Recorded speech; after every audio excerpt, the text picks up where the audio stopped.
It's a scene that's become all too familiar for a town of southwestern Iceland, a dangerous volcanic eruption that's been going on and off since late 2023. The town of Grindavik has been repeatedly threatened and repeatedly evacuated since then. There aren't many folks left in the fishing community, but nearby, the Blue Lagoon geothermal spa has been cleared out as well. That's a major tourist attraction for Iceland, and it's temporarily closed until the current eruption settles down. Earthquakes have been felt in the area. Considerable movement has been detected in the river of magma that flows beneath Grindavik. The good news is that authorities have been able to accurately predict these eruptions based on the seismic activity that comes right before them. The bad news is that there's no stability for the few people there who've insisted on staying, despite the fact that most of the buildings have been declared uninhabitable.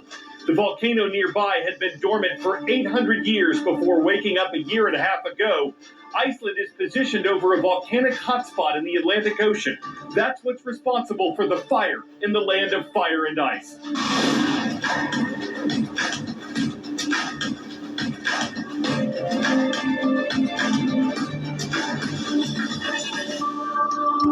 This is The World from A to Z, your nonpartisan source for international news and features, and I'm Carl Azus. Yesterday, in the Rose Garden of the White House, U.S. President Donald Trump announced new tariffs, or taxes, on virtually everything imported into the country. Those tariffs will be at least 10%, meaning that if a company makes T-shirts in Asia, for instance, and then sells them in America, it would pay an additional 10% tax to do this, with the money going to the federal government. But those tariffs will be higher for dozens of countries on what the Trump administration calls the worst offenders list. These are nations that currently charge their own higher tariffs on goods they import from the United States. Now, the U.S. will charge additional taxes on their goods, though the government says they won't be as high as what they're charging America. All of this is in addition to previous tariffs announced by the new administration. Why is it doing this? President Trump says it'll make international trade more fair to America. It's also meant to encourage companies to do more manufacturing in the U.S. where they wouldn't have to pay import taxes. And the White House says the new tariffs will raise $6 trillion in revenue for the federal government over the next 10 years. President Trump called the day of his announcement Liberation Day for America. His Democratic critics in Congress called it Recession Day. They say it's going to hurt the American economy.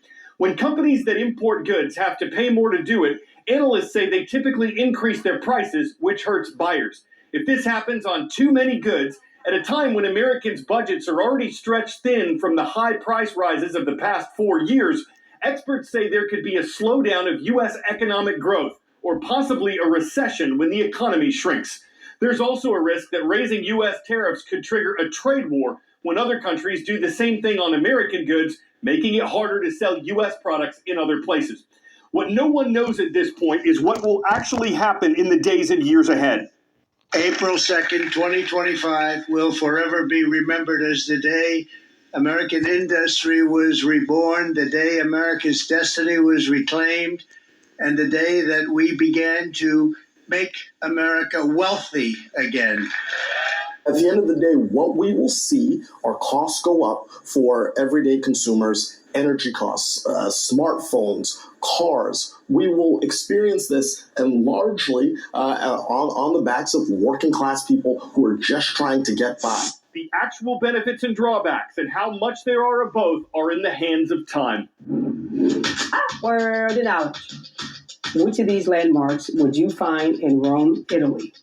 Pompeii, Rialto Bridge, Trevi Fountain, Statue of David. All of these locations are in Italy, but the only one you'll find in the city of Rome is the 18th century Trevi Fountain. Walk by some public fountains, and you'll sometimes see a small fortune collecting at the bottom, tossed in by passers-by. At some point, the fountains have to be cleaned, and the coins cashed out. For smaller fountains, custodians often collect the money and use it towards the fountain's upkeep.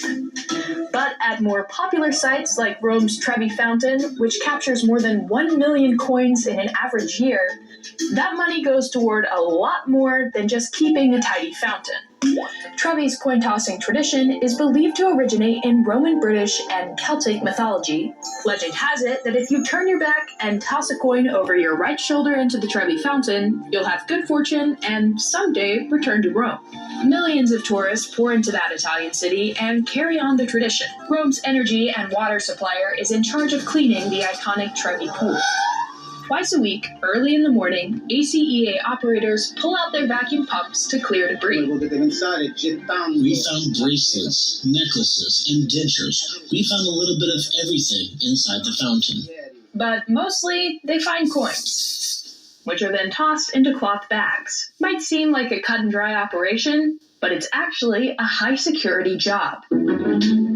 Local police tape off the area and stand by every step of the process, from collecting, to weighing, to handing the money off when coins are given to a local Catholic charity. A volunteer from that organization takes the haul to a secret location, where coins are cleaned, divided by national currency, and then converted to euros. From there, the fountain funds flood back into the community, helping with things like poverty assistance, food banks, community day centers, and an open-to-all medical center. I love knowing that when you flip a coin, you can help people in need. Many other high-traffic fountains use their sunken treasure for charitable work, too. It just takes a little research to know where your coins will end up.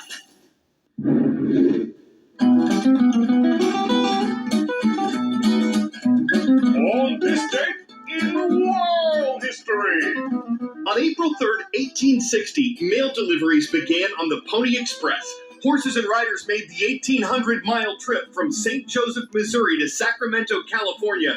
It took 10 days, a record speed at that time. The Pony Express lasted 18 months before being replaced by the telegraph. This was the date in 1948 when U.S. President Harry Truman signed the Marshall Plan. Named for Secretary of State George Marshall, it gave certain European countries more than $13 billion, the equivalent of over $175 billion today, to help them recover from World War II and resist the spread of communism. How successful the program was continues to be debated. And the first time a cell phone call was made in public occurred on April 3rd, 1973. Motorola engineer Martin Cooper used a brick-sized phone on a Manhattan sidewalk to call one of his rivals at Bell Labs to gloat about the breakthrough. Some might call that trolling.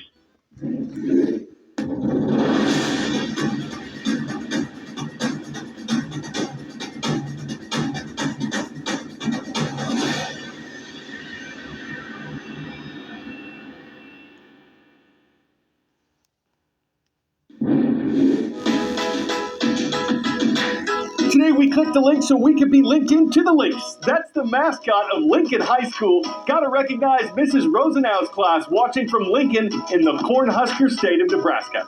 The Mountain State is where we're going next, where we have viewers in the city of Morgantown talking about Miss Stepanik's or Stepanik's class at University High School in West Virginia. Finally, from Cerritos, California, we welcome Mr. Shin's class. Great to see the Trojans of Tetzlaff Accelerated Learning Academy Middle School.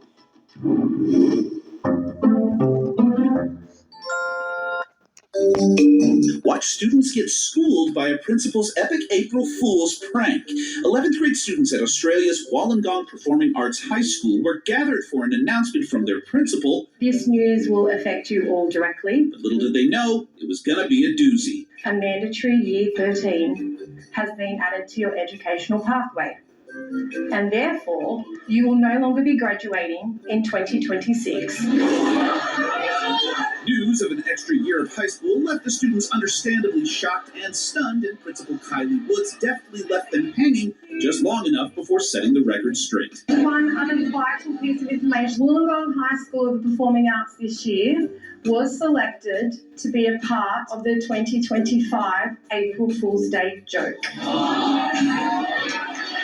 You are most certainly graduating in 2026. Even junior critics might say it's not classy, diplomatic, or freshman if you'd seen your post-graduation plans fail to make the grade. But if pomp and circumstances allow for a little class clowning around with a principal practical joke, who's to criticize it as sophomore? I'm Coral Azus, on a roll with school puns, and we'll be back on the bus tomorrow.